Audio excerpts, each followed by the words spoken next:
Hello, ladies and gentlemen. This is JT from Above and Below the Belt. I want to talk about the fight that happened last night, and that was Arthur Beterbiev and versus Alexander Voltis.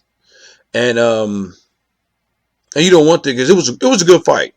I seen it on ESPN on TV, and this is two undefeated fighters, two different styles. You know what I'm saying?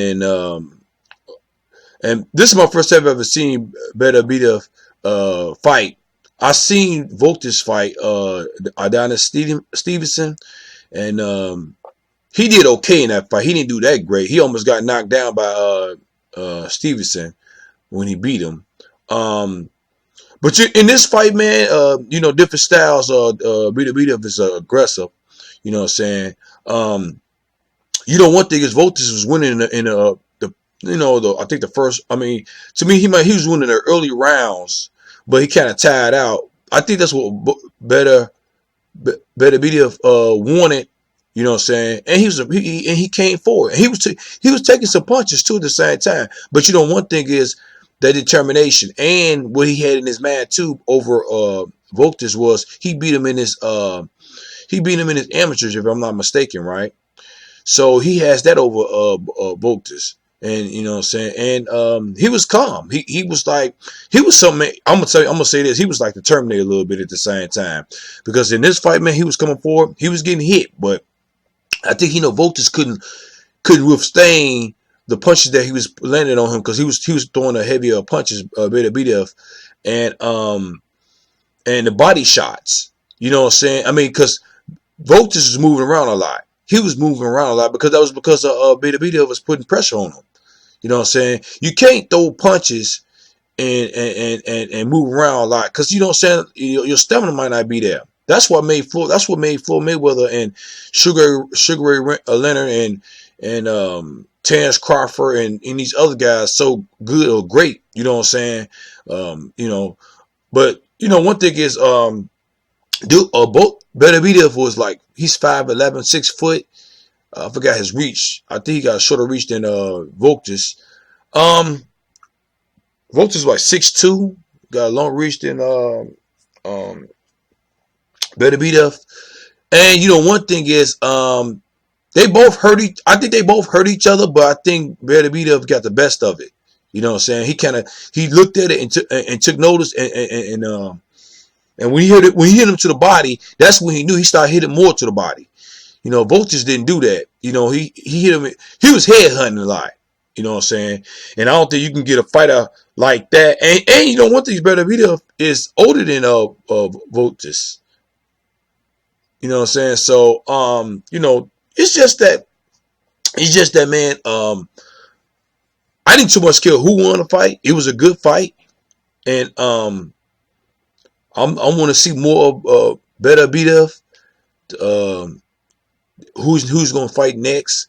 And one thing is they was asking Tim Bradley and Andre Ward who's Beterbiev next opponent should be. And somebody brought up Canelo Alvarez, and somebody was like, Tim Bradley was like, no, he don't want no part of that. One thing about Kovalev, Sergey Kovalev, he's got three. He been exposed 3 times. You know what I'm saying? He been knocked out. He been knocked out to the body. You know what I'm saying? So he's been exposed, and he's almost over the hill. He's almost close to retirement. You know what I'm saying? I would definitely say that, right? Beterbiev. Beterbiev has never been exposed yet because he's never been defeated. That's why I look at exposed, right? You know what I'm saying? And he's a come forward fighter. I mean, this should be up Canelo Alvarez alley because he said he don't like fighters that like to move around like cause he said fighters like that is boring. You know what I'm saying? But to me, and then they asked Andre Ward the same question. You know what I'm saying? Should Canelo fight after he get finished fighting Sergey Kovalev? I mean, one thing is everybody I think is not everybody, but some people overlooking Sergey Kovalev, or maybe I might be mistaken, right? You know what I'm saying? Because you can't overlook a person like Sergey Kovalev because he's almost almost retirement or close to past his prime, and he's not the same fighter. Of course, he's not the same fighter before he even got the loss, but You know what I'm saying? But he's still a good fighter, and it's still gonna be a tough fight for Canelo Alvarez. You know what I'm saying? But they asked Andre Ward the same question. He said, "No, he didn't fight him when he had one loss. He didn't. No, he said he didn't fight him when he didn't have no losses. Then when he had one loss, he still didn't fight him. When he had two losses, he still did not fight him. When he had three losses, he did not fight him. Now he want to fight him. Now he got three losses. You know what I'm saying? So you know one thing is he knows that Kovalev he's been exposed. Beterbiev have never been exposed yet, and I don't think he want that type of. I don't think he want that type of fight like that. You know what I'm saying? That type of power, because he throw when he throw punches, you're gonna definitely feel him.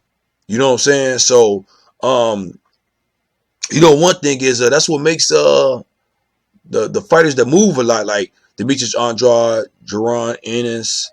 You know what I'm saying? That's what makes them and Gary Russell. That's what makes them tough fighters, man, because they move around. Their stamina is really on point.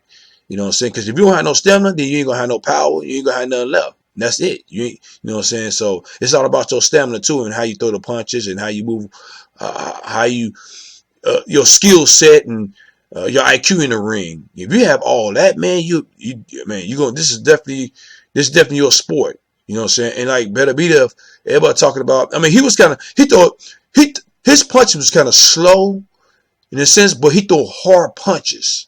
You know what I'm saying?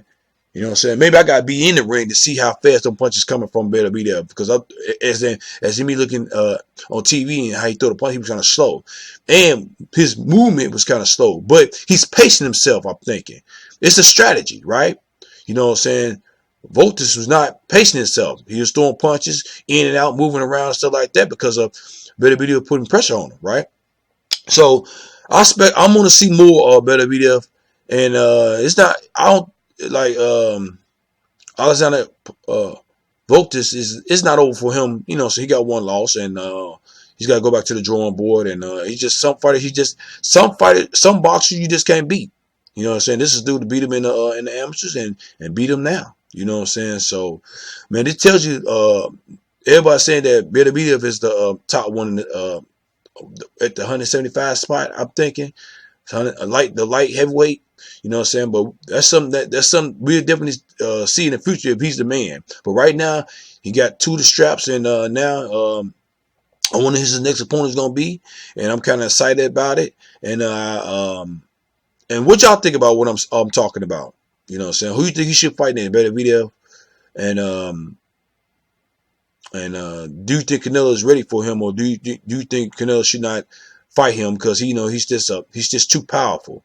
You know what I'm saying? Because I'm thinking that if he's at 175, I think it is 170, 175, right? Light heavyweight, right? If he's fighting at that weight, then he might be walking around at 200 and something. I'm thinking, right? That's what I'm thinking. I could be wrong, but what y'all think? Leave a comment at the bottom of my page. Subscribe to my page. Like my page. Hit the notification bell for new videos from me. This is JT from Above Below the Belt. All right, bye.